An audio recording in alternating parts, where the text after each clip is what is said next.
how many times you bought sodas and I haven't replaced Anyway, them. welcome back to the sack, the mid-sack on a thirsty THC Thursday. The redoubtable one himself, Tom Izzo, the highly questionable one, RJ Miliaccio. Segment 2, the dirties are floating like Capistrano, America. Cheers, brother.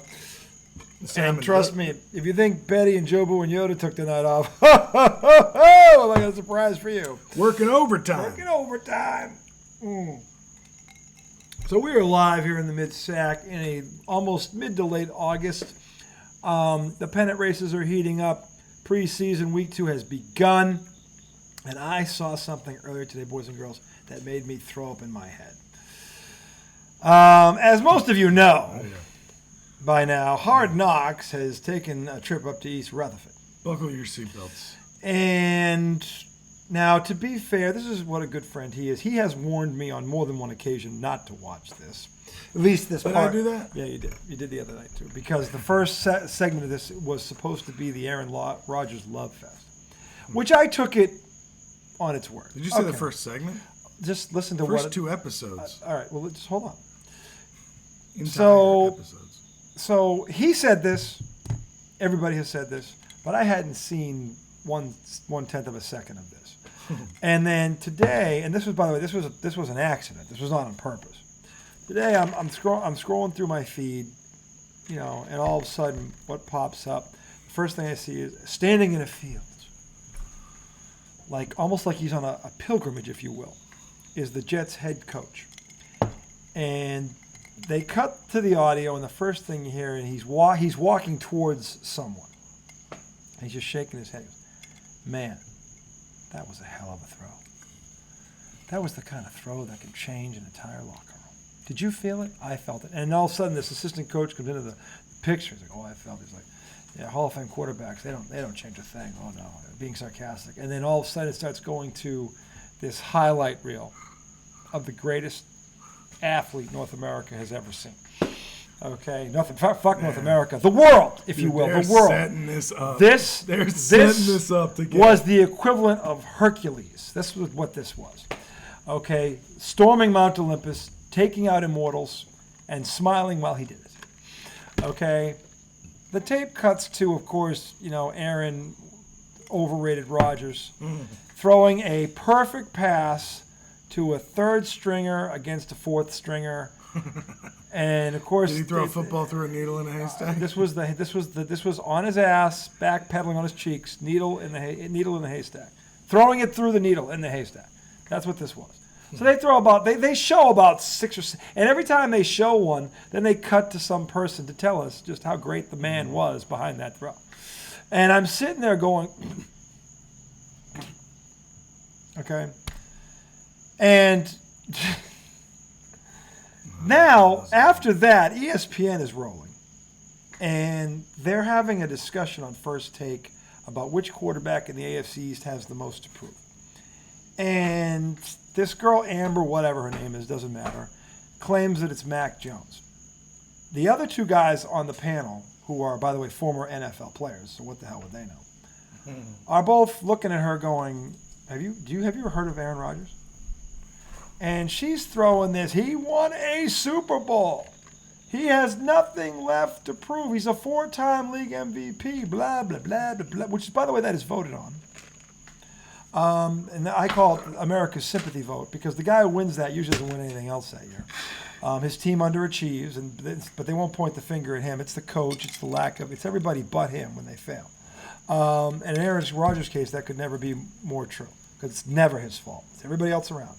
Okay, and as this woman, Amber, whatever her name is basically just, you'd think that it was his sister or his wife, the way she was talking about.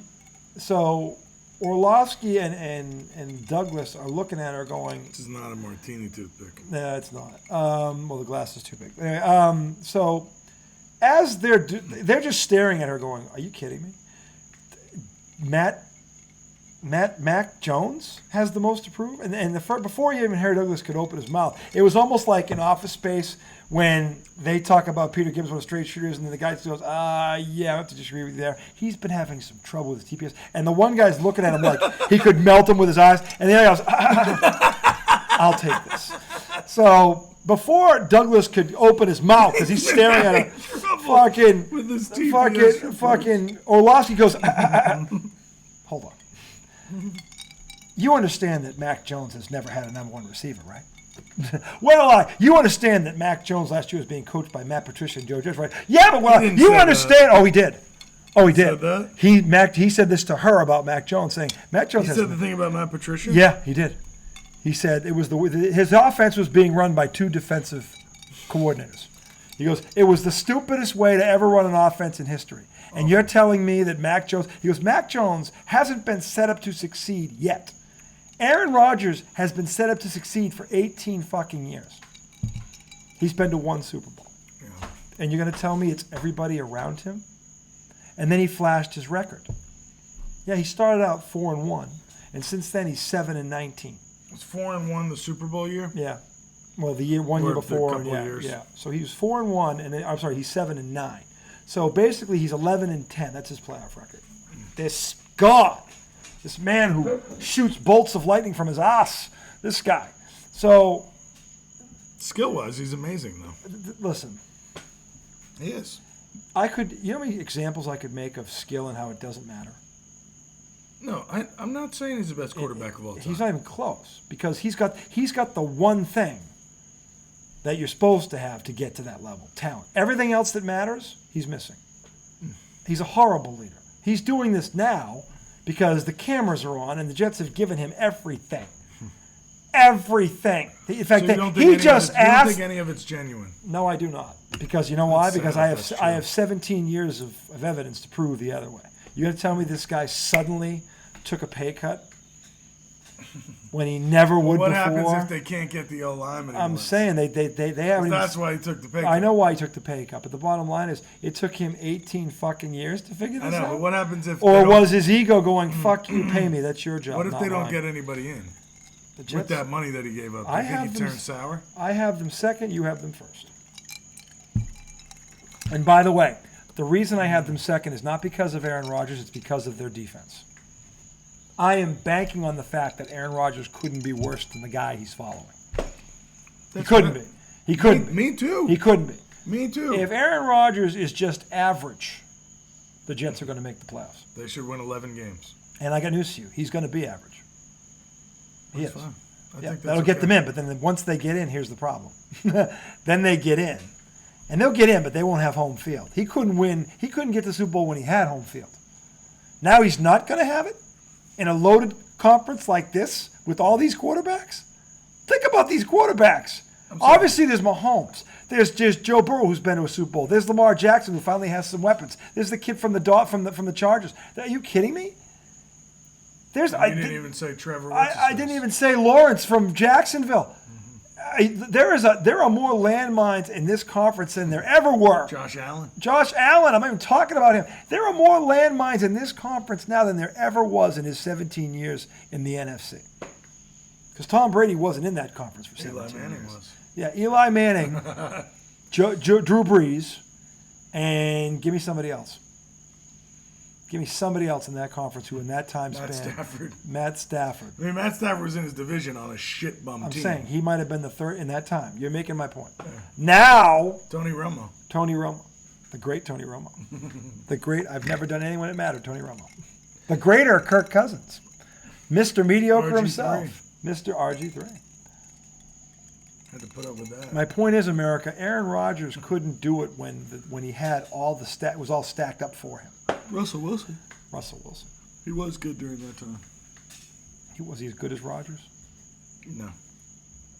But he went to 2 Super Bowls. That's true. Rodgers couldn't. And should have won 2. Right? If he hands the ball off. I don't know that. I can give you evidence of when that has backfired. A lot of it against, by the way, elite teams. Okay, so you don't hate that play call? The Patriots on 4th and an inch, closer than where Seattle was, stopped Edger and James from 2 inches out on 4th and 1 to win the game for the Colts. I know, but they had 4 plays to get in. So did From the the Colts. 2. So did the Colts. It was 1st and goal from the 1, and they stopped them consecutively. That same defense? Well, a defense of that caliber, yeah. I'm saying it's happened, and that's one example. There have been others. Last year, The quick slant. last on the year, goal line, last year, that's in such a terrible play call. last year That's in a bad play call. here's the problem. Again, you say that, but you don't know the stats. It's on this. press coverage. This is Pete Carroll, and by the way, I looked this up. Pete Carroll wasn't pulling it out of his ass. He's the coach. He shouldn't. He goes, look, we've been in this situation 6 times. You know what our numbers are? 2 for 6, 1 yard, and 2 fumbles. Okay. In that yeah, scenario. yeah. Okay? No, but that doesn't mean you call that offensive. I'm not saying Hold on. hand the ball off. The problem Although was, I would have. The problem even wasn't the pass. It was the route. You throw away and out. That Right, was the that's mistake. what I'm saying. The slant. It wasn't just to run. the If he quick throws a slant fade to of- lock it in the corner, Yeah, why not? worst case scenario, he Right, drops. exactly. I mean, No, that's why I said Yeah. it's so. Prior to it, I would have said just run the ball. But after you saying it, maybe it was a different type of play. But the I'm quick saying, slant, and the Pats know it's coming. They're jumbo Right. packages on the Yeah. field. So if you know in this scenario, everybody's close to the line of scrimmage. I know. You can't run a quick slant. I'm saying no, you can't. You got to run a cannot. fade route, Yes. or you send the guy in motion on a drag route, and he still goes outside. He whatever- never comes across. So the middle. even though Pete Carroll's saying that, okay, Yeah. great. Yeah. You can't call that. Okay, but why throw it inside? Right. That should have been the exactly. follow-up question. Which, by the way, that question was never asked. And maybe that was Russell Wilson's fault. I don't know. The point is, you don't throw into heavy traffic on the goal line. No All way. it takes is one paw to hit that thing up in the air. Dude, he was And shifting then- enough. He could look that off and take off on his own and get in. I'm saying you don't throw inside. Not that you don't throw. You don't throw inside. There have been a lot of touchdown passes from the 2-yard line. Most of them are fade routes. Most of them are drag Or routes edge. across. Or Yeah. drag routes across the back of the end zone. And the QB rolls out and then he does it. Right. Not this scenario. Running back No, runs a little out Yeah. right to Yep. the pylon. Yep. The double move, the Z, Yeah. in and then out, like when the touchdown before with the Pats who lead. That's exactly what Julie Edelman ran from the 2-yard line. That's the difference. That's why the Pats won the game, because they were smarter. The Pats on the 2-yard line ran a Z route. It's in and out. Brady hits Edelman for the touchdown. Pats take the lead. In the same scenario, what does Pete Carroll call? He calls a quick slant. Literally from the same distance out in the same game. Yeah. The Pats touchdown. That's what it was. It was a Z route. You go in and out, so it's outside. Either he catches it or goes out of bounds. That's the difference. The Pats were smart. The Pats were smart. The Seahawks were arrogant. Yeah. When you're on the 2-yard line, the secondary can't even play back. They're up. Yep. Because that's the only place they can be. And by the way, let's not forget how the Seahawks got down there. That lucky catch on the That sideline. catch on the sideline was one of the luckiest fucking plays Lucky catch. I have ever seen in my life. That was the fucking ball gluing itself to the helmet. That's what it No, fucking that was. was luckier. Well, it bounced up in the air. This one David just glue. Tyree Well, the glue caught worked. the ball and went like that. that's He had the super presence of mind to try to squeeze it. And Rodney Harrison became the biggest bitch in the world. And it was Rodney Harrison, which tells me For there was some glue reason, involved. Rodney Harrison couldn't move his arm. His left arm was retarded all of a Like, sudden. Rodney, I what did you do? don't know. I don't know which one was luckier. They were both No, ridiculously lucky. the Tyree wasn't lucky. Yes, it was lucky. He killed the ball. How many catches have you seen like that? Ever. At any level. That doesn't mean it was lucky. That does mean it was lucky. You know why? Because it never It happens. means it was unusual. It was unusual. unusual. Highly unusual. But I mean, the guy had the presence of mind to. That's all he could do. You know what's unusual, America? Unusual is someone trying to tell a panel of ex-professional football players that one of their own with an 11-10 playoff record and one ring in 18 years with all this talent has nothing to prove. That is unusual. Mm-hmm. That is unusual, America. Way to circle Okay? it back. So, and then now here's where I disagree. let's get off that, Aaron This is where I disagree with Orlovsky. Then they asked the question, the follow-up, do you think the Patriots are a playoff team this year? And Douglas just said no, because if you don't have a fast Harris was a receiver. So if you don't have the best receiver in football, you have no chance to Is he on win. the Raiders? I don't know. He was so bad, I don't know where he was. He was all right. I'd never heard of him before this. I feel like I remember his name. I want to say Raiders. Keep going. What did they say? Anyway, he says no way, they don't have enough speed on the outside. I'm like, the Pats have won Super Bowls with no speed on the outside. What the fuck are you talking about? Now, if he had said that, or someone had said, yeah, but they had Brady. Falcons and Titans. Yeah, Not nobody. the Raiders. Nobody.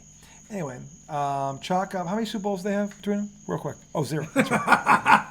Dan Orlovsky's got to run out of the end zone with him. So Dan Orlovsky goes, well, hold on a second. And then he goes, oh, by the way, Mac Jones can't go toe-to-toe with any of these guys. These elite quarterbacks. And the thing is, well, this is the first thing. Dan Orlovsky says, number one, he doesn't have to. Number two, he's not equipped to. All the guys you're talking about have number ones, and in a lot of cases they have ones and twos. He goes, this guy doesn't have a 2 right now. Talking about who? About Mac Jones. He goes, at best, Schuster's a 2. He's a 2 or a 3. And he goes, the same thing for Parker. He's a 2 or a 3. You agree with that? No, I think he's a 2. But he doesn't have a 1. Yeah. He doesn't have a 1. Everybody else that he's comparing him to has a 1. And in a lot of cases, they have more than 1. Okay? And yet, how's he supposed to go? And this is what Dan Orlovsky said. Most people don't have more than 1. No. Who's got more than 1? Philly, Cincinnati. They both do. Seattle. Look at Seattle, for Christ's sake. Oh, my God. All right, but that's 2 people in a different conference. That's 3 teams. In a different conference. I would the Raiders. They're loaded, too. They got 2. Jacksonville. Calvin Ridley's their number. Calvin Ridley just joined that squad. Yeah, but he's their number 1. They don't have 2 number 1s. No, but they got a bunch of... Dude, did you look at Lawrence's numbers last year? 37 times. Lawrence worked. He had somebody out there. It's somebody down there. Yeah, but it's not. Bottom line is well, this guy Ridley's a 1. I mean, he's got Evan Ingram, who should be a 1. Yeah, well, he's got. He hasn't lived up to it. But somebody did something on that roster. End. He threw for 37 touchdowns and over 4,000. Somebody did something on that roster. Was he throwing to himself? So anyway, the bottom line is... You don't know the name of his number 1. I don't, because I don't follow the Jacksonville Jaguars at all. That's because he's not a real number 1. Oh, well, I'll be shocked if there isn't a 1,000-yard receiver on that roster. Calvin Ridley. I think the guy last year they had a 1,000-yard receiver last year. Was it Marvin something? Marvin Jones? I think they had a guy. Maybe they and then they had Elijah Moore, the guy whatever his Etienne. What's his name? Travis Etienne. Yeah, him out of the backfield, wherever he was. So he was. The tight end was pretty good too, from what I recall. What are we talking about again? We're talking about how they're saying. Oh, Jaguars. They're saying how on ESPN that or rather Harry Douglas, this idiot, thinks we'll get into this other stupid prediction in a minute, but who thinks that Mac Jones can't go toe-to-toe with these guys, and Dan Orlovsky later alludes to the fact, look, you can't ask me to do something you haven't set me up to do. Okay? If you don't give me the weapons, don't expect results, was what he was saying. Now, where Dan Orlovsky fell short of this was saying the Pats have to be flawless. Now, last time I checked, Tom, you and I both vehemently agreed that the AFC was at least 10 teams deep, right? Yeah, I think so. Yeah. So let me ask you a question, Dan. Who can make a ton of mistakes and win in this conference? You give me one team. And I want to hear about, well, the quarterback can overcome all that because I've got a slew of evidence to prove that he can't. Okay? This AFC, this conference, I would argue, is 12 teams deep. Throw Pittsburgh in there as well, who were 9-8 last year, and they're talking about how Pickens and Pickett might be the best QB receiver combination in the league this year. And they forget about Deontay Johnson on the other side, who had 1,000 yards. They got him on the other side. Pittsburgh could easily. Think them? I was thinking Pittsburgh wasn't that good this year. Look at those 2 receivers. Look at their record last year, and they did it with a rookie quarterback. Common sense is Pickett any good though? Yeah, he is. He is? Yes, he is, and he's going to get better. And he's got 2 legit ones. He's got 2 legit All right. ones. So I'm actually a little surprised by these numbers here. The Jags. Christian Kirk, who I think is a good 2. Uh-huh. But he put up 1 numbers. 84 catches for 1,100 on the Jags last year. I'm saying somebody was doing work on Zay that. Jones, 82 catches for 823 yards. That's solid. And they're adding Calvin Ridley to that? Yeah. So Think Calvin about that. Ridley's the one on that. I'm saying on that that this squad. is what I'm telling you. But that's a good 2 and a good 3. Hell yeah. And Hell then their yeah. tight end, Evan Ingram. The who tight they got end, from the who Giants, yeah. 766 yards on 73 catches Yeah, in that lineup. with 4 scores. Yeah, in that lineup. The Jacksonville Jaguars. They're loaded. And that's before you get into Inintendi. Etienne. And ATN coming out of the backfield. They got a dual threat back. They got everything. He had 1,100 yards rushing. Rushing. What do you have receiving? I don't know, but he was really He had good. 35 catches for 316 receiving. Yeah, there you go. Yeah, and look at the three guys in front of him. That's called a passing attack, America. That's something Mac Jones has never been equipped to do. That's crazy. And yet, these two dickheads, and Orlovsky said it, you can't expect a quarterback, and then he says Mac Jones, but he said, look, he said the Pats are the only ones that have no margin for error. That's not true. That's horseshit. That's horseshit. The Dolphins? The Dolphins have no margin for error. Tua gets hit the wrong way, it's over. Buffalo, look at the fucking AFC West. Since Kansas City has no margin for error, you've got Denver, you've got the Chargers, and you've got the Raiders who have a prolific offense all in your conference. You can't fucking fall asleep at the wheel in that division. The only division that's a cakewalk is the AFC South and the NFC South. That's it. The other 6 divisions, don't fall asleep. Don't. Okay? The one, I'll tell you right now, you know who's going to surprisingly have the easiest road? And I'm saying it here. The Detroit Lions. They're going to win their division easily. The NFC South, they're all bad equally, so it's like someone's got to come out of it. And everyone's saying New Orleans because right now David Carr is the best quarterback in the division. Derek. I would tell you, do not David Carr. Derek Carr.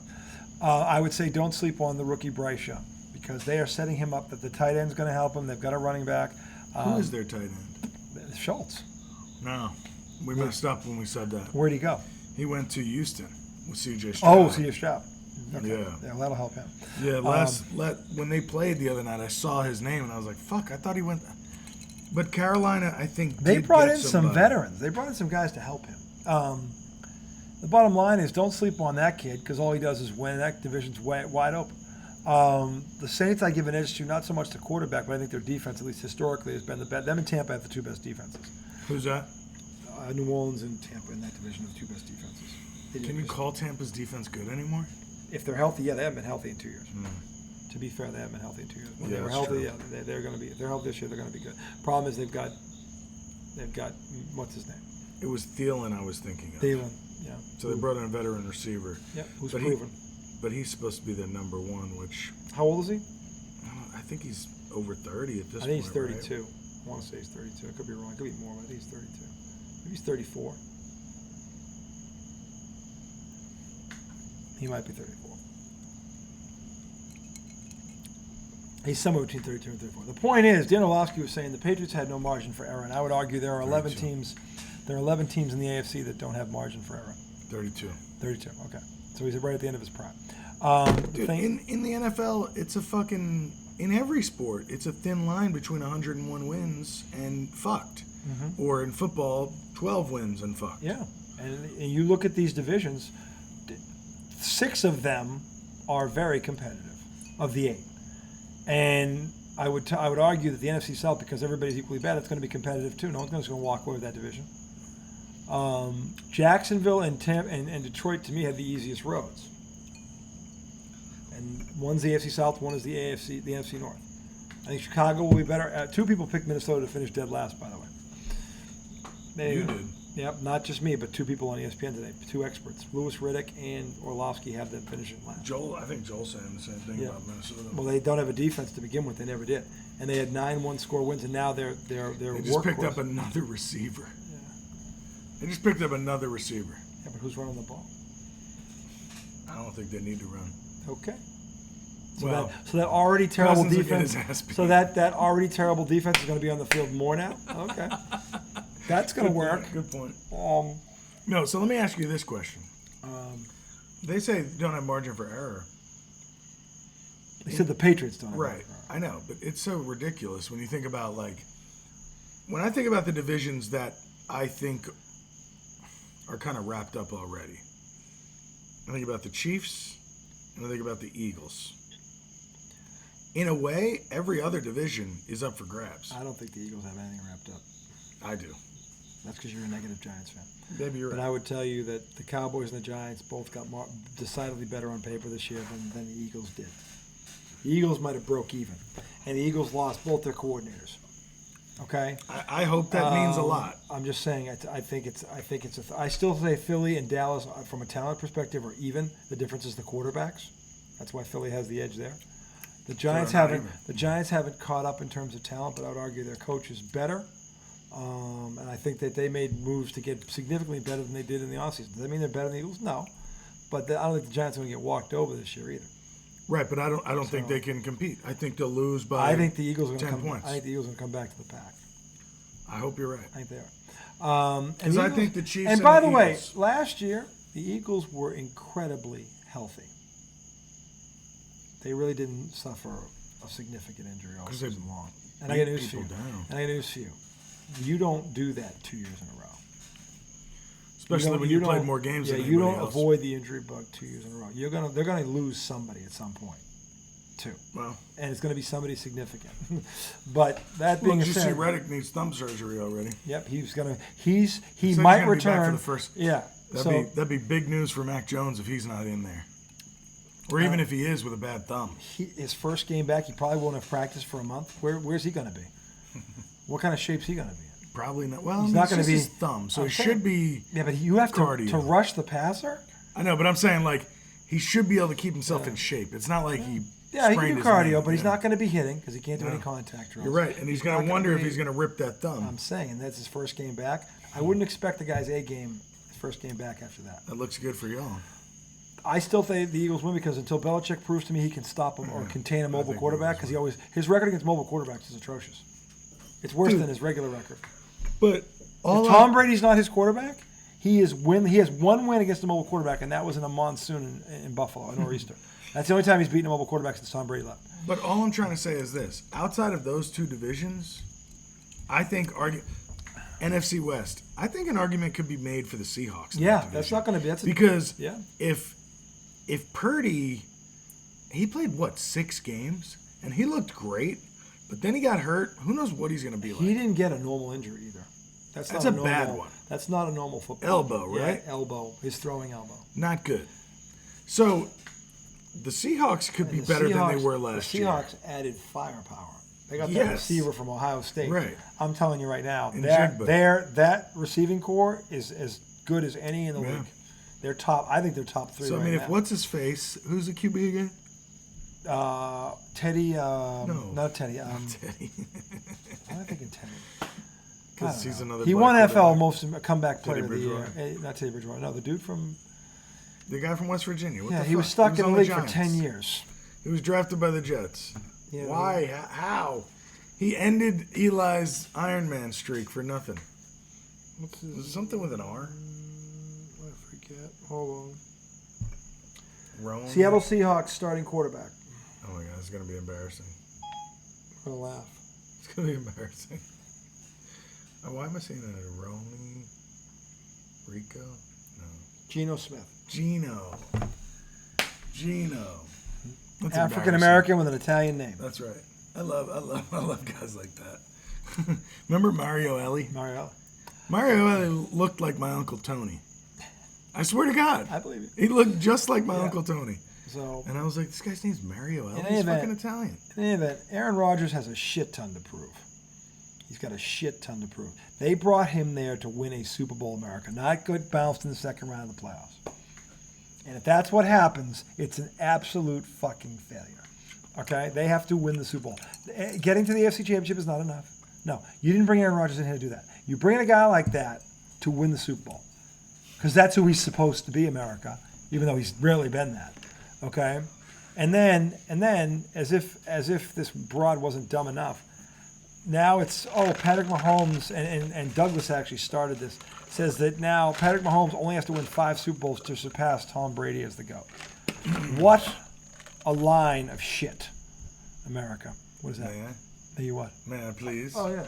I love how he kills my momentum. He's great at it. Come on, we're really going to justify these Yes, boobs? we are, because honestly, let me get one of those Diet Cokes that Joel brought. if they're going to sit there and be stupid enough to on, say this on the air. Nobody thinks that. That's true. Apparently somebody does. But they're just saying dumb shit to get people all. But let me explain to you. Forget my biased Tom Brady opinion. Let's just look at the facts. Here's why Patrick Mahomes can never be the GOAT. Tom Brady won 3 Super Bowls before they changed the rules. And those rules, those three receiving cores, not one Hall of Famer among them. Only 1 Pro Bowl among them. Among all those receivers in that 4-year span where he won 3 Super Bowls, a single Pro Bowl appearance by 1 receiver. Okay? Not 1 Hall of Famer, nothing. Mm-hmm. When Patrick Mahomes wins a Super Bowl without Travis Kelce, talk to me. Okay? There's that. Then there's the rule changes, which now you can't breathe on Kelsey's these guys. never had a D like Brady, though. That D was 5-11 the year before he got there with Drew Bledsoe at quarterback. And Terry Glenn was the number one. And here's the other problem. Picture the cheetah quitting in midseason on Patrick Mahomes. Terry Glenn played one game with Tom Brady. He was past number one, and he quit on the team and walked out. So why? Because he's an asshole. Terry Glenn's an asshole. All the talent. And then they won a Super Bowl without him? Yeah. Tom Brady.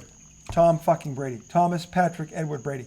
Okay? Let me know when Mahomes does anything like that. I don't even know why we have to have this argument. Because these idiots just throw shit against the wall and they ignore fact. But all I'm doing is giving you facts. No, but I'm saying, like, it's even like the Jordan... Like, why does it even need to be... Because Tom Brady's in a land of his own. He's in a land of his own. He's above Michael Jordan. Let him stay there. He's above Michael Jordan. He's above everybody. And he has nowhere near the talent of a Michael Jordan. Okay? The bottom line is, at the hardest position in all of sports to play, he went to 10 Super Bowls and won 7.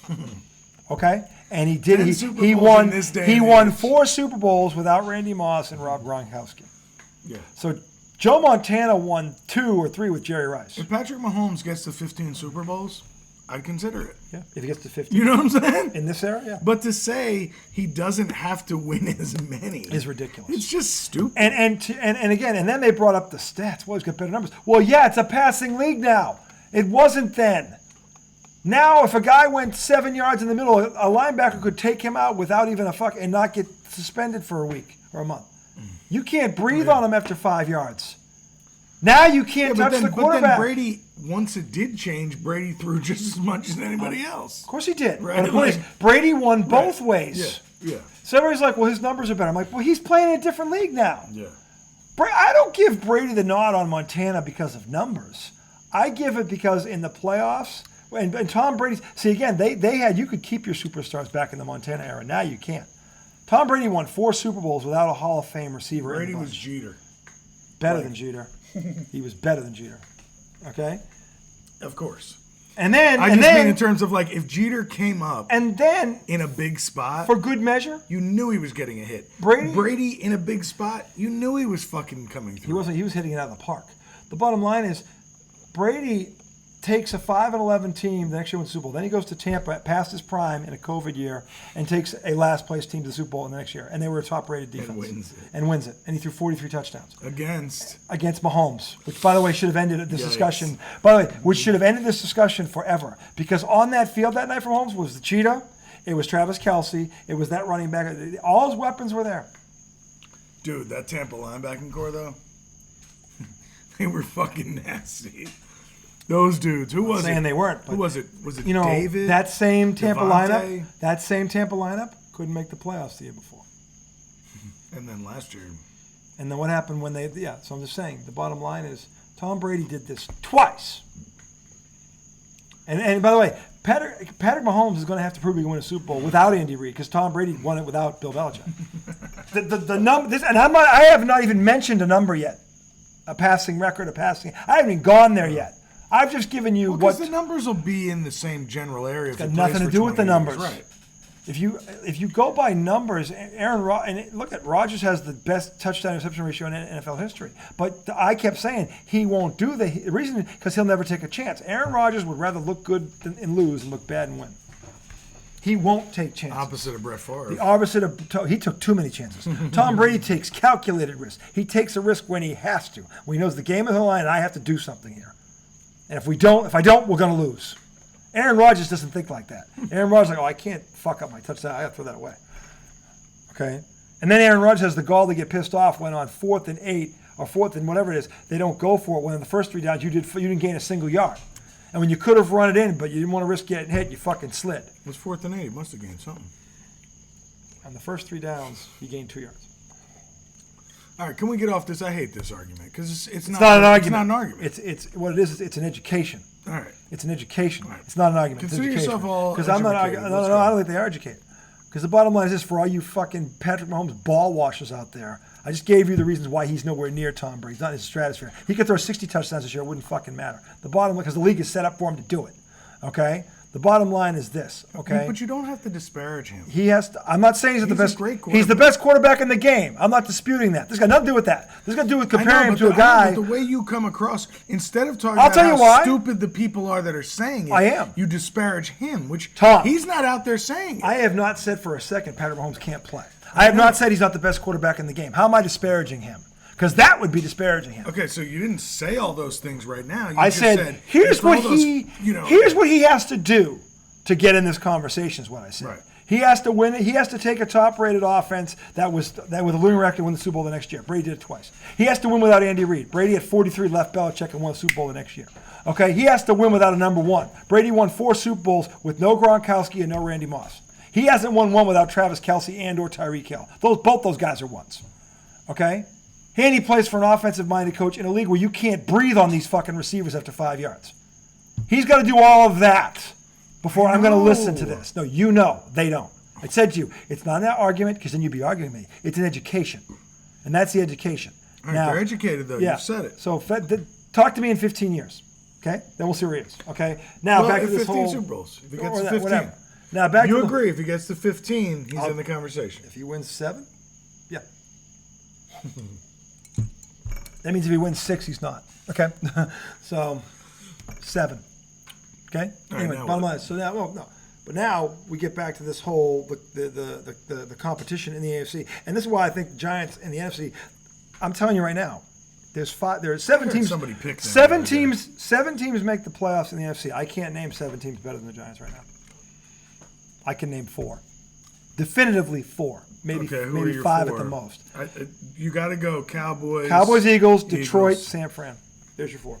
That are definitively better. If you want to throw Seattle in there, maybe at 5, maybe. To me, that's still a coin flip. Head-to-head, Seattle beats them. Okay, maybe they do, but that's 5. That leaves 2 spots.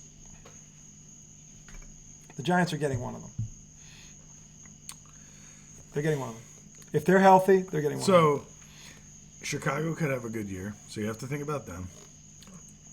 Chicago is not as good as the Giants. I'm not saying they are, but they could have a good year. They got DJ Moore now. They lost Montgomery. We still don't know if their defense is any good. In fact, their defense stunk last year. So just because this kid has a weapon, he may put up better numbers. DJ Moore, he's got Claypool, he's got decent tight end. He could put up more numbers, but they could still lose. Because I don't know if their defense is any good. Of course they could. So, and I know this. I'm just trying to think of teams that will be in the Giants' way.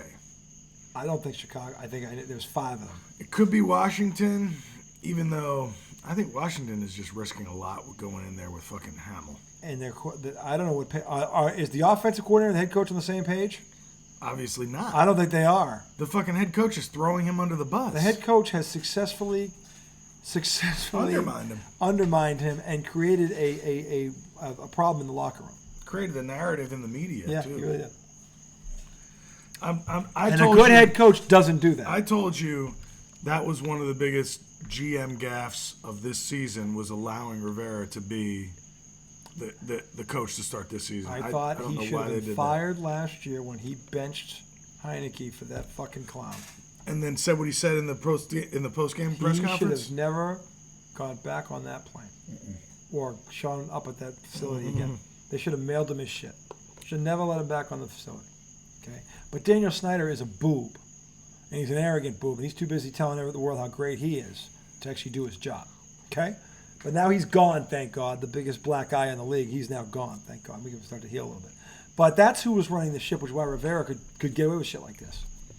I can promise you, he would not have gotten away with that in New England. He would not have gotten away with that in New York, or anywhere else for that matter. Yeah. He wouldn't have. He wouldn't have. So when that reporter asked him the question about, hey, are you watching this game to see, talk about asleep at the wheel. And he was like, oh, we still in it? Or something like that? Talk about asleep at the wheel. And look, I texted you immediately, and I was like, "Look, I never say things like he needs to be fired." As a person, is a hero. He's a cancer survivor. I give him a lot of credit. I'm not knocking him as a person, but in terms of doing his job, I would argue he's done his job as poorly as anybody else in that league the past 16 months. How long has Rivera been there? Is this year number 4? This is 4th year, I think.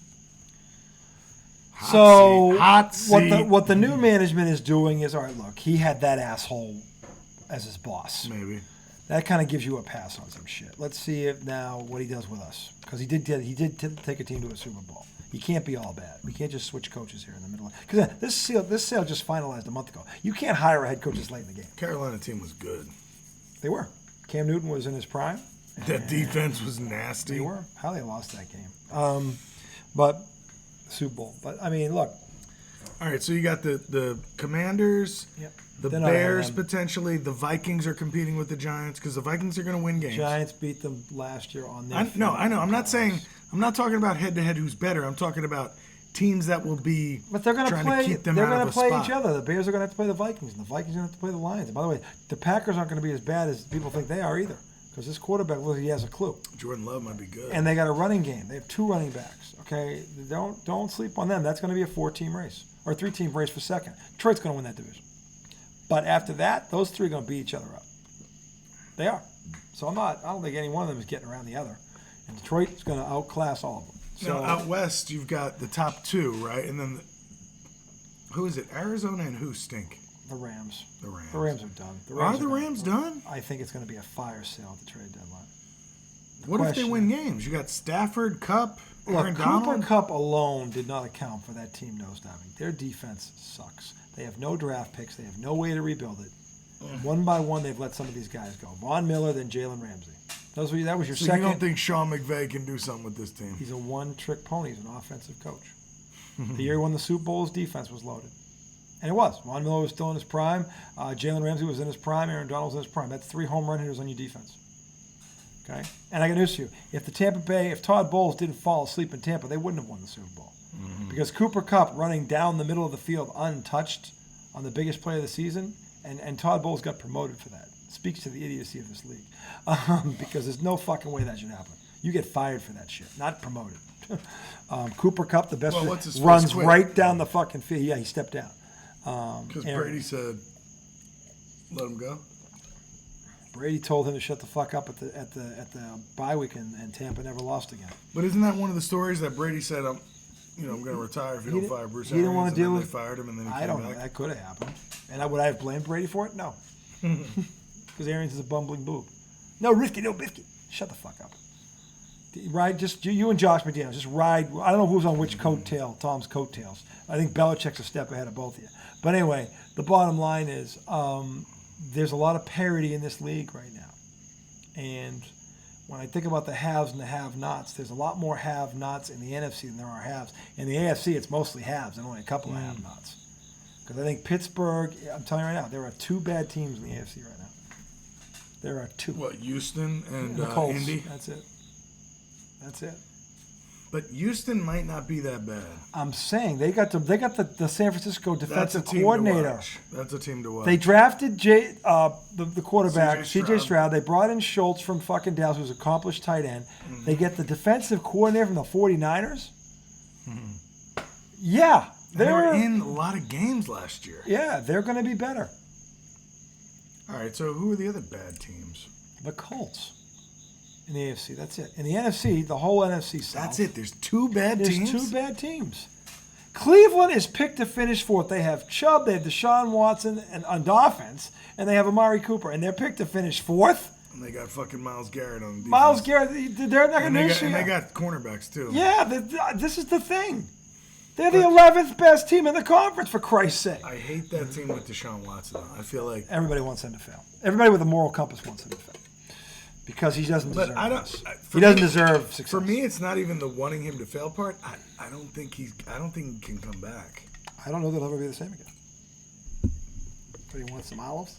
A couple of olives? We need some Italian in this broadcast. Give me a fucking olive.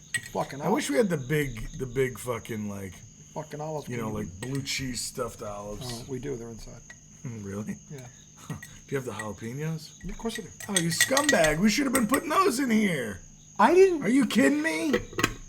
I really didn't have time to think. Because first of all, jalapeno stuffed Aldi olives. Okay. And we're dipping these bullshit. He never told me until he got here what we were drinking. No. You didn't tell me. You said which one. I said whichever year was easier for you. You never answered the bell. That's not true.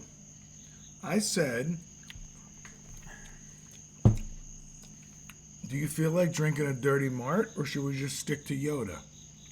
You said whatever's easier. That's all I said. You knew if we were drinking, this is what we were drinking. I didn't know if we were drinking. Once I walked up and showed it to you, you didn't say, at that point, I got jalapeno stuffed olives. Well, I mean, before I could open my mouth. Jesus, Mary, and Joseph, Before I could open my mouth, America, this is what he shows me. So at that point, I'm thinking olives aren't a problem. I know, but the quality of those Aldi olives, These are still good. They're good. they're fine. And by the way, with martinis, these are the olives that normally go in them. Just so you know. No, but you've never gotten one with a blue cheese stuffed or a garlic stuffed or jalapeno stuffed? I've done that myself. Yeah, but these are Well, good. they do it out. Usually you get the larger olives when I've gotten them. They You go to some hole-in-the-wall joint, they give you those olives. Yeah. And they give you a cocktail glass instead of the martini glass. Yeah, see, I have the martini glass, so the dressing's got to be there, America. You can't just drop a big fucking olive in there. Looks like it can swim away. I mean, anyway. This is not a martini glass. No, it's poison. It says right on it. All right, It's now what poison are we going to fucking talk Anyway. about? We've been blabbing about nothing. The Pats are not the only one with a slim margin for error. There are about 11 other teams I can think of. Orlovsky, go ahead. And if you're going to pin this solely on quarterbacks, I can give you an example of a quarterback who lost just 2 linemen and what happened to him. So, and he's the guy everybody says is the best quarterback in the game. So anyway, everybody there, this is going to be a tight race all year long. And I'll tell you what, every week is going to be Donnie Brooks abound. I am probably more looking forward to this year since Tom Brady left, because there's going to be so many fucking Donnies this year. There are going to be a lot of Donnies this year. Best game of the first week? I don't know. It's a good question. Look it up. Let's look. Because there's a lot of good. Pats Eagles is right up there. Giants Cowboys. Pats Eagles, but I think the Eagles are going to smack you guys around. No, they're not. No, they're not. I pray that you're right, even though I don't really pray. Because the Pats have definitely one thing to beat the Eagles. That is a running game up the middle, which is what gives the Eagles fits. Now the question is, Bill O'Brien in the passing game and Mac Jones. That's the enigma. We don't know. But the Pats have the running game to give that them game fits. tonight ended 18-18. Just stop it. Yeah. Just stop playing games. Stop it. You can't. That's ugly. You have to fill out your roster. You can't do it with these games. I hate it. They don't play these games for style points, Izzo. All right, what's the opening day? September 10th. Dear God, I'm sorry. Oh, it's our wedding anniversary. September 10th? Yeah. It's 2 days before Casey's, all right, week 1, sorry. 2 days before Casey's birthday. Mm-hmm. Thursday night, Stellar one. Detroit, Kansas That's City. a fucking Donnie. I think Kansas City says bop bop. I think you're nuts. Their defense sucks, and fucking Detroit's offense. Defense doesn't suck. All right, it was 11th. Detroit dropped 35 on Philly last year. They can definitely line up Kansas City. That's true. I ain't worried about this. This is going to be a hell of a game. You'll watch. The only reason KC might pull it out is in KC. If that was in Detroit, I'd take Detroit all day. I don't know about Detroit's offense. Yeah, they weren't loaded at all. I don't completely trust Jared Goff yet. That's my only thing. He had a really good year last year. Yeah, roll coach. So if he can do that 2 years in a row, I think that says a lot about him. He's got the firepower. Well, he's got the weapon. He's been a I would quarterback argue. that's always had the I would fucking argue firepower. Detroit's skill position players are much better than Kansas City's. Much better. After Kelsey, it's a Yeah, but severe- Holmes is so much better than Goff. And Kelsey's... All Goff has to do is find the open man, and there will be plenty of them. There will be plenty of them. Kansas City, I feel like, starts slow, too. They always do. Oh, this is a Donnie. Carolina, Atlanta. Yeah, it is. Atlanta's running game versus Even though I'd Bryce like Young. to see it. It's enticing, though, isn't it? Houston, Baltimore's... But... I don't know. It's cool. It's going to be cool because it's C.J. Stroud against Yeah. Lamar. Ryan's at D. Cincinnati, Cleveland, that's a shit. No, it's game. not. We don't know if Joe Burrow is going to play. That's right. I know, but then that sucks. I don't want to watch that without Burrow. Hey, I'm all for Cleveland taking a step. Cincinnati taking a step down. Jacksonville, Indy, that's a That's the worst game probably the whole that's a weekend. kaput. That's a 5 Tampa, touchdown. Minnesota, what a shit game. Who's Tampa's quarterback? You? Should be. I'd be better. Baker. Is it Baker. going to be Baker? See, then I wouldn't mind watching it. That should be See an enticing Baker, game. Baker against Kirk. Yeah. Who's the bigger fraud? So I'm hating on it, but actually, I'm telling you, they all have a storyline. You and I are going to be talking about it. Yeah. By the way, Indy, you got your quarterback from the Gators starting. Exactly. Yeah. What are you talking about? Against Jacksonville. Yeah, him and Lawrence. That'll be awesome. They're gonna just they're just gonna say run, run, run. Tennessee, New Orleans, go fuck yourself. Although it's Derek Carr's first game in New Orleans. Against that fucking Hall of San Famer. Francisco, Pittsburgh. San Francisco, Pittsburgh. be careful. Pittsburgh was 9-8 last year. And I think they're going to Be be careful, on. San Francisco. Careful. That's in Pittsburgh. The AFC is deeper than the NFC. It's going to show. But could that defense give a rookie quarterback fits or a second-year quarterback? Pittsburgh's defense last year got banged up. They lost Watt, who's arguably the best pass rusher in all football. He's back. They got a. Well, he came back last year. Yeah, but they weren't. They were 9-8 with a rookie quarterback. Yeah, that means their defense must. I got news for you. That's got Donnybrook written all over it. It's in Pittsburgh too. Especially if they said Purdy's thrown like 10 picks in his preseason practices. Yep. Arizona, Washington, blah. All right, that's the snore one. Right Yeah. there. That's the snore fest right there. And we're gonna have to watch that on Fox because we're in Redskins land. If we get the ticket, we don't have to watch it. Boom. We got to buy the ticket. Green Bay, Chicago. I'm That'd be interested interesting. in that. Yeah, Jordan Love. Yeah, first full start. Yeah, I'm interested. I'm curious. And of course, obviously, the quarterback for Chicago. You know, when there's new toys. Justin Fields. Yeah, that'll be interesting. Vegas, Denver. Oh, that will be interesting. Derek Carr versus. Porn star Jimmy making his debut. I'm telling you, man, I want to see Josh the Broncos. against Peyton. I Dude, want to see the Broncos burn. I do too. Well, actually, I want to see Josh fail again. Josh who? Josh McDaniels. He goes splat. He's such a fraud. He's one of the biggest frauds in the league. Can't do nothing without Tom Brady. Josh McDaniels is in Denver? He's in Vegas. Vegas, dude. So would you rather Sean Payton win that game or Josh McDaniels? I'd rather Josh McDaniels. Because you don't have the hate for him that I do. Well, because I'm hating Sean Payton right now. I get that. And don't worry, he'll have his time. But it won't be that one. All right, then you got Miami against the Chargers. Yeah. Tua gets hurt. No? Am I wrong? I don't know, but that's awful cold, man. First game, huh?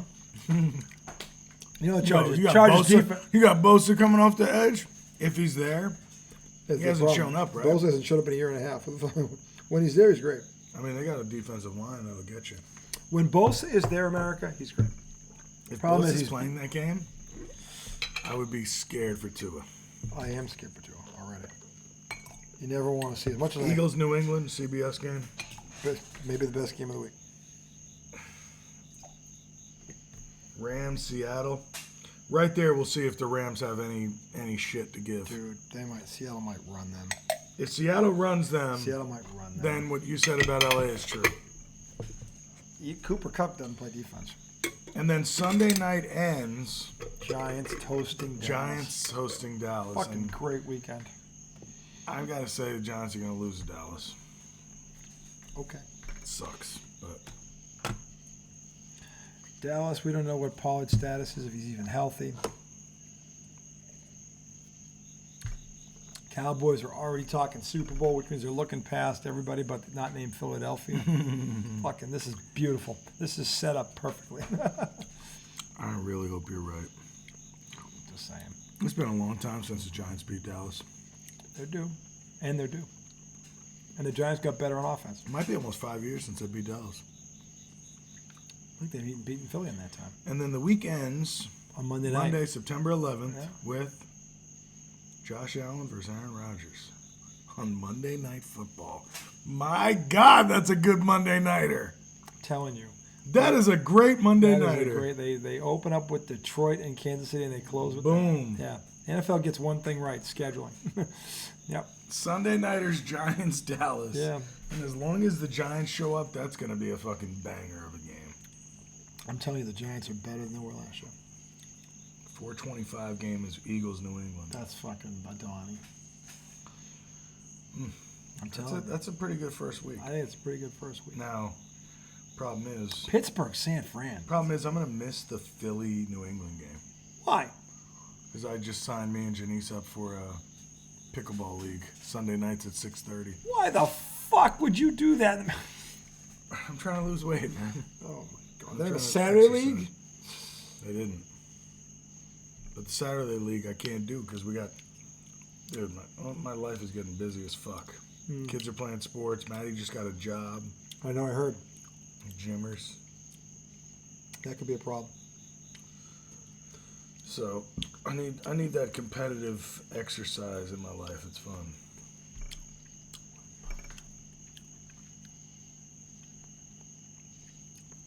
It'd be hard watching you walk out of the sack on football Sunday I and know. play pickleball. But it's only September and October. November, December, January, I hope. I'm here. Oh yeah, I'd be praying for rain. It's 8 weeks. Praying for rain. No, that's true. On week one, when a good one's on, I'll be like, "Fuck, man, Like I we knew got you- tornadoes coming." You're gonna fucking want to not walk out of these 4 o'clock. I'm telling you. You'll probably have half your fucking fantasy team going too. Yeah, but you know what? Some Sundays I'm absolutely miserable.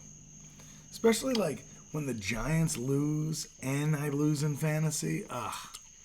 I'd rather the Giants lose than I lost in fantasy. Yeah, because you picked that team. You can't pick the Giants. You want to, but you can't. Do you feel the same way? No. Like, do you feel if the Pats lose and your fantasy I'm expecting team them to lose loses- that game. It's one But of if the Pats lose and your fantasy team wins, okay. do you feel okay? Yeah. Now, if your Especially if I fantasy expect the team to lose. If the Pats win and your fantasy team loses, how do you feel? Shitty? No, the Pats okay? win, I'm okay. 'Cause one salvages the other. Here's the problem. When This they is the both worst case lose. scenario. If both your fantasy team and your team are favored to win and they both lose, that is a fucking gut. That's a bad weekend. That's a bad weekend. If they're losing to a team that's better than them, I can live with that. That's It's all a right. bad Sunday. But if correction. both your fantasy team and your team are predicted to win and they both lose, oh, that's a fucking double. Dude, especially like say this. So you lose fantasy on Sunday, or you're down, and then your team plays Monday night and loses. Yeah. That's rough. So they fucked your Sunday up. Now they're fucking the start of your week up. Dude, that is I'm telling you, it's a double whammy. All right, what's a worse thing to have your team lose Thursday night or lose Monday night? See, I have 3 levels because I have a college football team. So if they Who's win, your college football team? it's Notre Dame. And my dad's best friend. Don't give me that face. My dad's best friend played for them. I've known this guy my whole life. He played Never for. seen you wear anything Notre Dame. I had a hat, but that got destroyed. I haven't got a new one yet. It's not the same. I'm just saying it's not the No. same as your other stuff. No, it's not. They're not on the level of the Patriots. No, Like I've never seen you walk in angry about something that Notre Dame did. because you don't care about. I don't really talk about college football with you, because you don't really follow it. It's kind of pointless. I mean, it's like I don't talk hockey with you most of the time. You don't follow it. Yeah, but if you were when Craig lived here, I would talk seriously hockey with mad Craig about all the something, time. you When would the talk Bruins to would me fuck up, I would talk hockey with Craig all the time. if it was real mad, you'd talk to me about it, regardless of Notre Dame hasn't had the talent to win in so long. Right, Notre Dame's been It's bullshit not like for a they while. they generally win when they're supposed to win. They generally lose when they're supposed to lose. It's like, okay, Remember when they played Alabama in the so championship yeah, they game? shouldn't even have been there. Mike, And nobody, Mike Golick's kid was in there. nobody predicted Notre Dame to win. They're like, they're number 2. Yeah, Okay, nobody predicted them to win. A lot of people thought they shouldn't even have been there. But the bottom line is, now with this 12-team playoff in a year, that's going to be amazing. That's going to be amazing. What that's going to do for college football, it's going to be like what happened to Major League Baseball when they added the wild card. It's going to be like that. And they're going to use neutral sites. Oh, baby. Dude, when Major League Baseball added 3 wild card teams, whew, that was nice. It was the smart move. More fan bases are interested later in the season. You got more revenue, more everything. It's smart. You got to spend money to make money. And it really doesn't lengthen anything. No. It's one weekend. Which begs the question, why'd they wait so long? Right. But fuck tradition.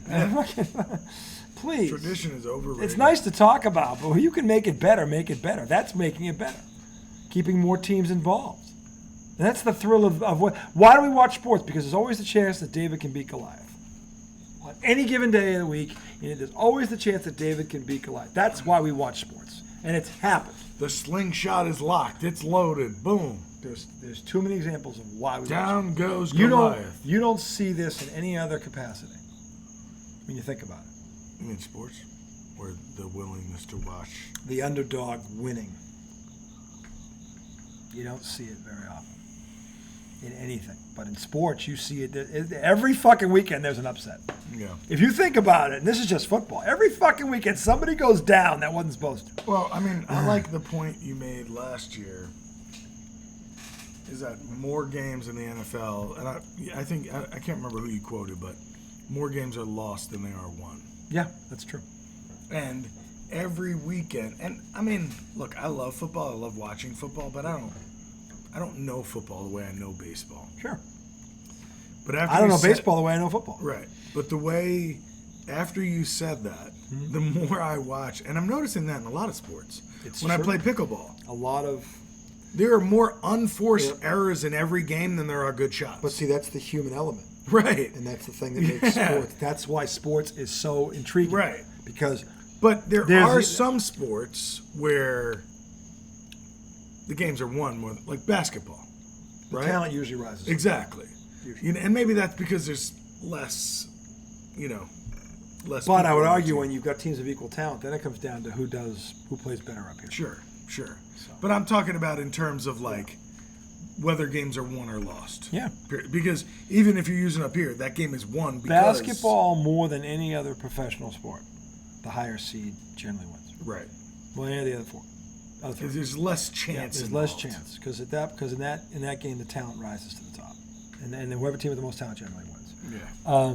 But in other sports, football is the perfect example of why we watch because it's 11 guys. It's 11 on 11. You got to get, and I've always said this is why Tom Brady doesn't get some credit. You have to get 11 guys on the same page for 12, 13, 14 plays in a row. You know how fucking hard that is to do. It's fine. This is why quarterbacks get paid what they get paid. Because that dude not only has to have a fucking golden slingshot on his right shoulder, he has to lead men. He's a leader of men. They call him the field general. I didn't make that up. That's what they call him. They call him the game manager. The game manager. Even that. You've got to get 10 guys on the same fucking page against a defense with 11 fucking psychopathic athletes that are trained to kill you. Okay? And you're facilitating if one guy attack. If one guy messes up, attack. Everything goes to shit. Unless you're really great. Unless you have, again. Because he could cover up messes. And this is why Aaron Rodgers will ultimately fail because his strong point is not leadership. Yikes. It's not. Patrick Mahomes. Big yikes. Patrick Mahomes is a better leader than him already. Everybody should agree with that. Yeah, everybody is. I'm telling you right now. I would fucking argue that Trevor Lawrence is already a better leader than him. Let's wait though. Trevor Lawrence threw 4 picks in one half. And this is a second-year player in his first playoff game. What did he do in the second half? He threw 5 touchdowns. Okay. And they came back and won. A second-year kid with that kind of gene. Can we also give San Diego some credit for that? Who's their coach? You can't have one without the other, Tom. But the bottom line is, to have one, you've got to have the other. And the guy that threw 4 picks, other quarterback, a scapegoat, you also have to have the hero that you got to have the willingness and not to quit to come back. What if they just gave up at halftime like so many others would have? No doubt. And that starts with the guy. The guy who threw 4 picks, who should have been sitting in the corner sucking his thumb, was the one who was like, all right, this is all on me. Fuck this. We're going to get back out there and get back. And he takes responsibility, and then he goes, don't worry, I'm going to make this up to you. Let's get back. That second-year quarterback. Are you fucking kidding me? With a comeback like that? It's one of the greatest comebacks in fucking football. So what do you say? I've never seen Aaron Rodgers do What do something you like say that. if you're that quarterback going into halftime? I take full responsibility for it. No, say it. Let me hear what you say. I say, hey, this wasn't on 45 guys. This was on 1. You did your job. I didn't do mine. I can promise you that's not going to happen again. Let's get back out there 1 possession at a time to get back in this game, and I promise you, I ain't fucking up again. Because then you know what that does? It takes the pressure off them, because now the coach can't fucking say something when the guy just stood up and said, this is all my fault. That galvanizes the troops. Now they're going to go out there and break their fucking noses and their necks for the guy because he took responsibility. I've seen Aaron Rodgers do this a lot more than I've seen him do this.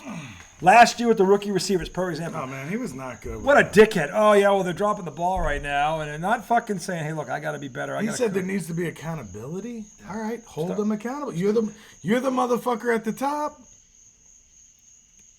A lot of people Don't embarrass rookies in public. No, These aren't veterans. No, you can crush a guy's spirit like that. There are times when you can do that. And rookies, especially, they know they're playing with a Hall of Fame quarterback. They already feel pressure. You think that's not part of it, Aaron? That's probably why they're dropping. Hey, Aaron, you know what a great leader does? He goes, "Hey, that's on me." Right. I need to hit him right in the hands. Spot. That's not the point. I got to put him in a better spot. He's got to know it's coming. I got to tell him in the huddle this is coming. I got to let him know. Right. This is on me. Because if he does that, you know what fucking happens the next time that kid runs that route? No fucking way he drops that ball. Yeah. That's leadership. Right. That's leadership 101. Aaron Rodgers proved last year what the leader that he is not. And now you're telling me because everything's so fucking hunky-dory now in preseason that he's going to do it against a better competition and he's older with a coach that, what the fuck has Saleh done? Does anybody, I haven't seen anybody rank the coaches, but I'm pretty sure this Saleh guy ain't in the top 10. Just a hunch. Well, he was a San Francisco D coordinator. That's why he was hyped. But when I hear him with that team, I don't know. It seems like he's in love with Aaron Rodgers. It seems like that. It seems like you can't. Okay, and I've picked them to finish first, and I'm a little scared. You can't be in awe of your quarterback. It seems like the whole team is in awe. That's why they're going to flounder. The second they realize he's human, which ain't going to take long. Well, that's the thing. You can't. If you're looking at him to be your savior, you're fucking up. Yep. If you're looking at him to say, hey, this is the kind of offense we're going to run. We know you're decorated in terms of your skill level and all this shit, but this is all we're asking of you. Mm-hmm. But if the entire team, and it feels like the entire team, is just goo-goo eyes at him, they are. Take us to the promised land. By the way, Aaron Rodgers has done nothing to deter that. That defense is what's going to take them to the promised land. Their defense is going to win for them. They should all be goo-goo gaga over that defensive line and that secondary. That's the reason they're going to win. He completes a pass, and you should hear the fucking Jets defense on the sideline talking about him. I know. Like, you guys are headed for a big fall. Well, there was this scene in Hard Knocks where the defensive coordinator was meeting with, I think it was like the D-line and the linebackers, or it might have been the whole defense. Yeah. But the room didn't seem that big. And he was showing a pass from 7-on-7 or 11-on-11, I don't know what it was. Yeah. Where Rodgers completed it was a pass to the corner of the end zone. It was a great throw, But the D coordinator is showing his defense this throw of his defense getting cooked. Yeah. Going, he's ours. He's our quarterback. And I'm like, guys, you should be saying, don't get beat like that. Yeah, no, you know what I'm saying? That's what you're supposed to be. Or you should be saying, look, you should be saying this guy's different. By the way, there are other quarterbacks that can do that. Right. And they're not yours. There might be 7 or 8 others in that conference alone that can do that. So I've seen Mac Jones do that. Right, but he would be down on the list. He's down on the list, and he can do that. So he can do that. He's not in your top 7. This guy's going, he's ours, when it's like, I understand you might not want to roast your guys because that is a great throw, but say, hey, we need to defend this better, and this is how. Other quarterbacks in this conference can make that throw. And he's setting an expectation that, nobody else can do that, don't worry. Right. And by the way, that's exactly what he's doing by doing that. Because now they're going to think, well, it's Aaron Rodgers. Oh, really? You ever heard of Patrick Mahomes? How about Justin Herbert? How about fucking what's his name? Lamar Jackson? How about Lamar Jackson? Might not do that, but he'll run how about Josh Allen? Yeah. How about who's the kid from Cincinnati there? The fucking Joe Burrow. Joe Burrow, Mr. Burrow. How about him? Yeah. How about Kenny? How about that guy down in Jacksonville, Trevor? How about Trevor? Trevor. Who got farther than you did last year? Trevor, not bad. Yeah, Trevor, not bad. Lawrence. Not bad. Not bad, that guy. Yeah. That kid Pickett from Pittsburgh. Yeah, he's pretty good too. Yeah. He's got a cannon on him. Yeah. Let me know when you get to him. I can see him throw a laser. Oh, that Deshaun Watson guy who got $230 million? You should have seen him in Houston do this with guys he didn't even like. 255, actually. 255. You think they gave him 255? CJ Stroud. You ever seen him throw a frozen rope at OSU? There might be one scab quarterback in this whole conference. And where is he? I don't even know. Now, Anthony Richardson might not throw that laser, but he'll run you over. Yeah. I don't know who the scab quarterback is on paper in the Might AFC. be to his backup. Might be. Even he lit up the fucking Bills in the playoffs. But you know what? Let's swing from this guy's nuts a little more.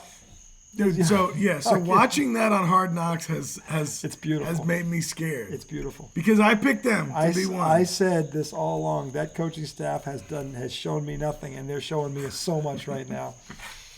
They're showing me so much. But it was funny because on the Fan, after that first episode, there was a couple of the Fan is the New York Sports Radio, WFAN, the Fan. The day after the first Hard Knocks, they were talking about how Rob Saleh did not seem like the alpha male.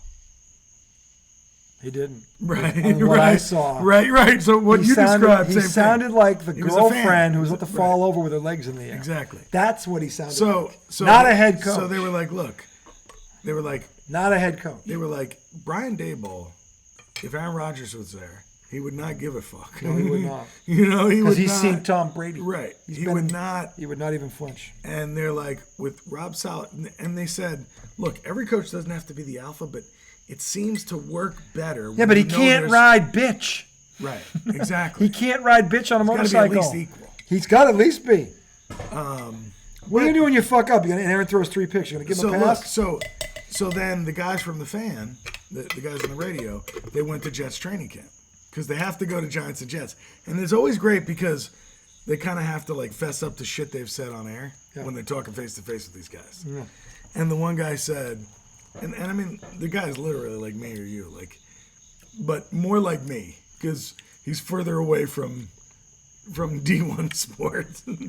But he's like, and he was talking to Saleh, and he was like, I mean, I gotta, just kind of bring it up. Like, it just kind of seemed like Aaron was like the top dog, like it kind of seemed like he was at the top, and Rob. And you're just there to get his water. Right. But he didn't say that. And flaunt his But the scrum. I thought I liked Saleh's answer. I'm not sure that I believe it, But do you he was just kind of like, look, I mean, he is who he is, and I'm not scared to lean on him as a leader. Like, I'm going to lean on him for certain things, Basically saying like he's like the general on the field, kind of, and it's okay for me to act like he's a top dog. Okay. Right. Well, that's kind of what they said. Okay. But like, he had this whole speech where he was like, Sean Payton, Russell Wilson. Go look at that for a second. Forget what Sean Payton said, which was out of bounds, but look at how he's coached and approached Russell Wilson, who has as many Super Bowl rings as Aaron Rodgers. What have you heard? And more appearances. Oh, he fucking got rid of his fucking office, his fucking... Oh, did he? Oh, that's all gone.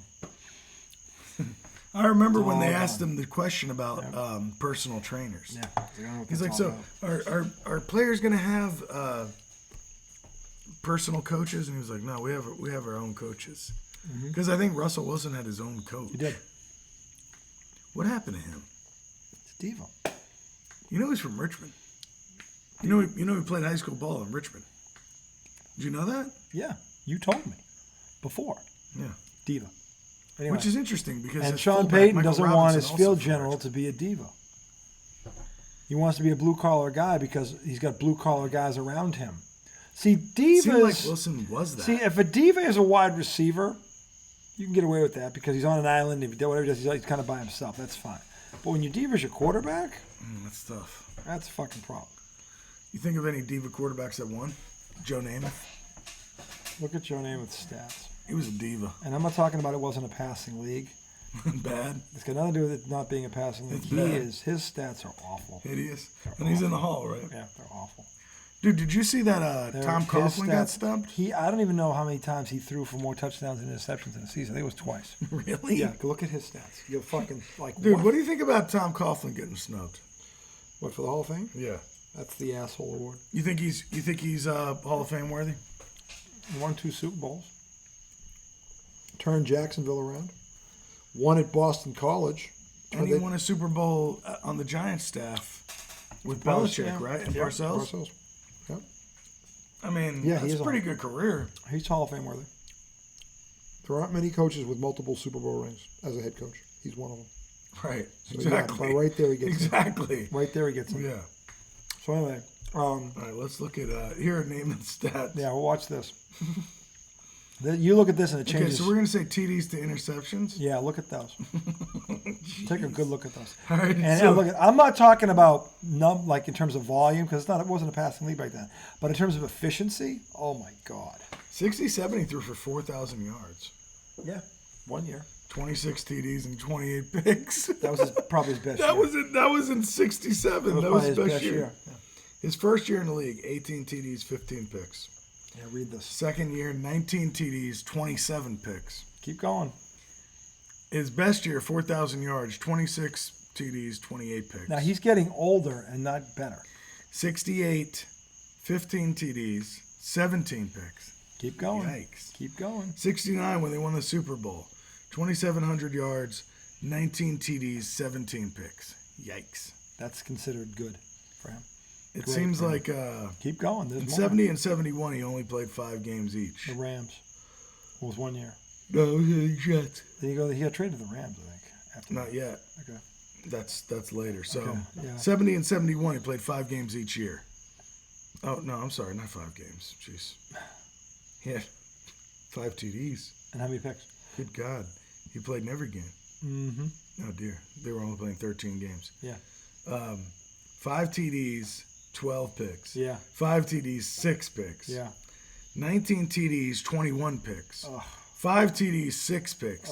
20 TDs, 22 picks. 15 TDs, 28 picks. Yep. 4 TDs, 16 picks. Thank you. This guy's in the Hall? Thank you, America. And Drew Bledsoe. This guy's in the Hall Drew of Fame. Bledsoe is not. Wow. That is insane. And he had Don Meredith was an all world receiver. He had a number 1 How's he in the Hall of Fame? because he won that Super Bowl and he predicted it. 1 Super Bowl. And he predicted it.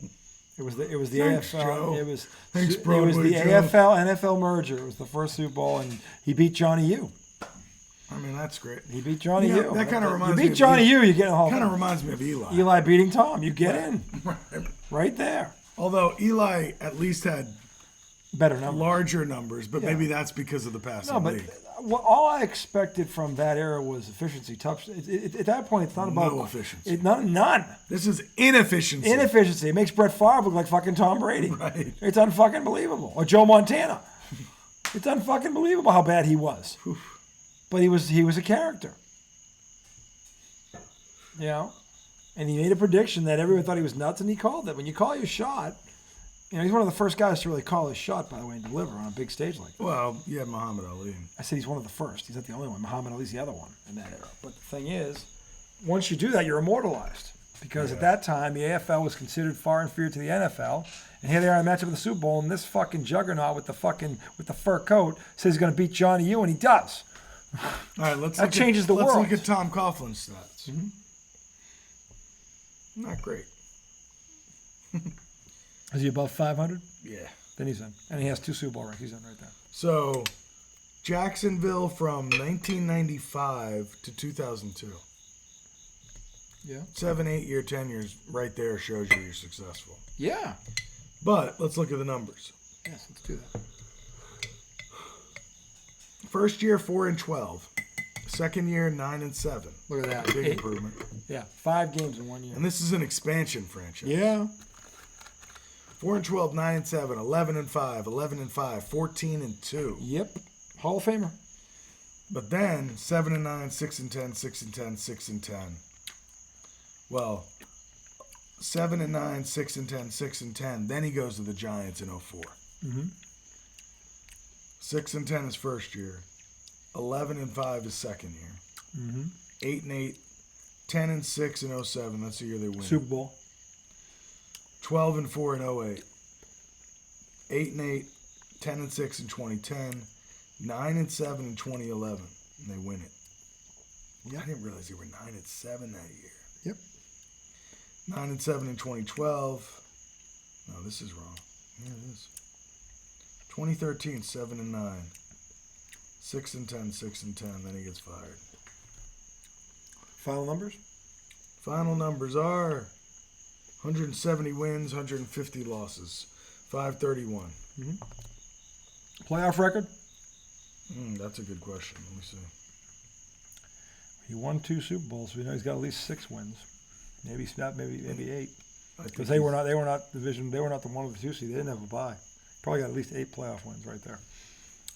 Lost to the Patriots in the title game, AFC title game. They won one game there at least, maybe 2.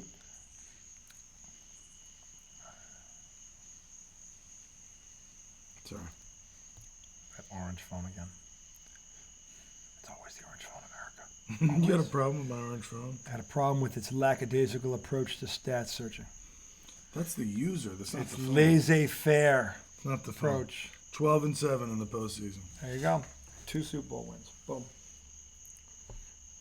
Hall of Fame. And that's not even talking about his college career at BC. 2-0 in the Super Bowl. Yeah, that's kind of big. Against arguably the best duo quarterback and coach in the history. Record-wise, it is. It's not even arguable. It's not even arguable. So, yeah, he's in. But he got denied this year. So the point is, America, the NFL is loaded, ridiculed with parity, which is what they wanted. It's what they wanted, and they got it. And the Well, every AFC league wants. Yeah, because that means what? Like when baseball added these, more interesting. franchises are involved later in the season. You got more people going to games. That means more revenue, more money. Okay, so hopefully that means less Thursday night games and bullshit teams. Well, Detroit and KC is a good starter. I know, but how many times did they have a primetime matchup? They should work to move. bullshit. Problem is you can't just move that game. Because No, you it's can't. That's the problem. Yeah, because You have to teams prepare. need their rest. Yeah, you have to prepare. That's the problem. Whatever it is, All right, what it is. I gotta pee. Anyway, And it's late. we gotta call this. Anyway, he's gonna go pee. That's the redoubtable one. I'm the highly questionable one. You guys enjoy Good your weekend. evening. We will return Sunday night, boys and girls. Why? No, that's day before first day of school. I thought they started on. Oh, Maddie starts on Monday. Everybody starts on Monday. The kids didn't start till Tuesday. You sure? I thought so. Really? Yeah. I think you're wrong. I don't think I am. Really? I thought they started on Tuesday. Maybe it is Monday. Allow me. Oh, maybe me. No, I think everybody starts on Monday, dog. We'll find out, America. It'll be Monday or Tuesday. It'll be Sunday or Monday, whatever. Until then, the redoubtable and the highly questionable one. You guys enjoy your weekend. We will talk. And by the way, next week we start doing college football previews too. So until then, boys and girls, don't be Aaron Rodgers. And more importantly, don't be Aaron Rodgers' coaches. Stay loose. Stay loose.